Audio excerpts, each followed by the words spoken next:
I'm so excited. I just can't hide it. I'm about to lose control and I think I like it. Haha. What are you passionate about? What's important to you? Do you have a cause that you would go and protest for example? And it seems we live in a world right now where green is very important. And I've been living green my entire life. I have been known to pick up rubbish that people have thrown on the ground and give it back to them. When I go hiking, I take a plastic bag with me and pick up rubbish. I hate cigarette butts on the ground, and if I see somebody drop one, look, everybody's got the right to smoke, but you drop a cigarette butt on the ground, that's just called littering. I get really sad when I see dirty streets, graffiti buildings. I just want my environment to be clean and beautiful. So I have a real passion for green. But I've got a really important question, because one of the parts of the Max International Colleges, the International Business Diploma, is to make sure that your business has a sustainable program. So what are we doing with our rubbish? What are we doing with our saving electricity? What are we doing to make sure that we look after the environment as a business? Which of course leads me always to lots of questions, because I always ask, why would we do that and how does it work? So one of my other big bugbears at the moment is recycling. I've really dug deep into what happens to plastic, paper, glass, landfill after you put it in the rubbish bin. Now, this is a very political topic and I've got to be very careful. But it is a module in the Max International Business Diploma on how to be sustainable. I've just had a really interesting conversation with the waste management expert in my local area, and he's just shared with me that all the recycling goes to the landfill because it's too expensive to take it anywhere else. I find that to be offensive, because if you are taking the time to separate out your rubbish and to get it recycled, then wouldn't it be nice that whoever was doing that told you the truth? So they said, look, we would like to recycle our plastics, or we'd like to recycle our cardboard, but it's not worth the effort to send it wherever it's got to go because it costs too much money. And then, of course, to take note of that is how do I transport it there, and what am I using to transport it there? So if I've got to take a big pile of trucks on a road to get it to a place to be recycled, then maybe it's not worth it for the environment. The reason I'm asking this question is, if you've got a passion or a cause, if you're excited about something, if you want to change the world and make the world a better place, could it be a really good idea, like me, to dig a bit deeper than just listen to what the world's got to tell you? There are so many things that we get bombarded with every day about how to look after the planet, how to be sustainable, what kind of cars we should drive, what kind of fuel we should be using, where our electricity should be developed from. And I just keep asking questions. And my father taught me that as a little girl. Always ask why and how. Why would I do that and how does it work?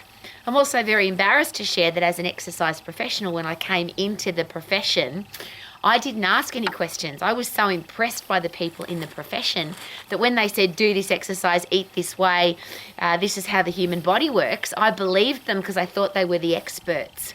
What I've had to learn a very hard way and very personal way, because I've got a busted body because I did so many stupid exercises, is there are lots of different opinions about what's a great exercise and what's a great way to eat. But anatomy and physiology hasn't changed, not in my lifetime, and I don't think it'll be anytime soon. We're not going to grow another heart. We're not going to grow into four-legged creatures. We're not going to start crawling on the ground. We are humans with a certain anatomy and physiology. So what I had to learn as an exercise professional is learn your anatomy and physiology, Rowie, so that you can analyse every exercise and every eating plan for yourself. How do I know it's going to work? Because I understand how the body systems work. How do I know if that's a safe exercise or an unsafe exercise? I understand how the skeleton's put together, how joints are put together, and whether an exercise does a compression force or a traction force, or whether it does a shearing force, which is going to be dangerous for my joint. I had to learn all of that the hard way. But I learnt it because I wanted to understand why and how. Why would I do that exercise and how does it work? Now, I've since discovered with all forms of science that there are scientists with all different opinions, and the challenge is the opinion. Everyone's got the right to their opinion, but somebody else's opinion doesn't mean that it's right. It doesn't mean that it's factual. It doesn't mean that it actually happened. It doesn't mean that it's true. And as an old lady, I've had to learn that the hard way. So what I'm asking is this. We make a lot of statements about the things that we're passionate about. Where did those statements come from? Are they true? Have you researched them? Do you know why and how? Where did the science actually come from? It's very easy to regurgitate somebody else's opinion. It's very easy to become the expert in somebody else's opinion. Don't do this, you should do that, that's bad for you. And even in my lifetime, there's been so many things where they've said a certain thing and then it's changed to be completely different. Even the science has changed because they've done more research. So if, like me, you love your environment and you want to live in a beautiful place that's clean, you don't want to, I hate, one of the things, one of my big bugbears and how the conversation came up about recycling is every time I've got a battery in my hand, I get really sad about that battery. Where is it going? What's going to happen to this battery? And now we live in, and that's just AA's and AAA batteries. What about now where we have these enormous batteries for electric cars? Where are they going? How are they going to dispose of them? What's going to happen to the ground that battery's in? Is it going to landfill, and what's going to happen? And I have no opinion here, I just have the right to ask the questions, and so do you. And I've been asking waste management people. I've since been studying waste management, and I've had a look at some of the great countries in the world, the great towns and cities in the world that do great things with their rubbish. And there are some really good ideas about what to do with your rubbish. So that's my only question.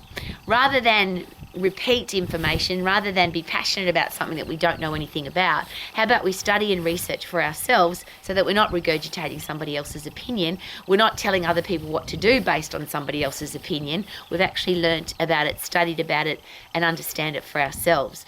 And just as a very fun side note, I live in the most beautiful place in the world, but it's also the wildest weather place in the world. So today's gorgeous, a little bit windy, but we've had 150 kilometre-hour winds, we've had snow, we've had frost, we've had 40-degree heat, we've had -10 at night time. This is very extreme here. And I used to go and look at the weather report. But when you live in an extreme place like this and you read the weather report and then you look out the window, it's always so ridiculously different. And they tell us that we're going to get rain and we don't. Or they tell us it's going to be sunny and it rains. They tell us we're going to have snow and it doesn't. They tell us it's going to be windy and it isn't. Or they don't tell us it's going to be windy and then now the trees are blowing away. I'm sharing that with you because I find it really interesting that the weather people who I'll say the word, they very arrogantly say this is what the weather's going to be tomorrow, and it often isn't.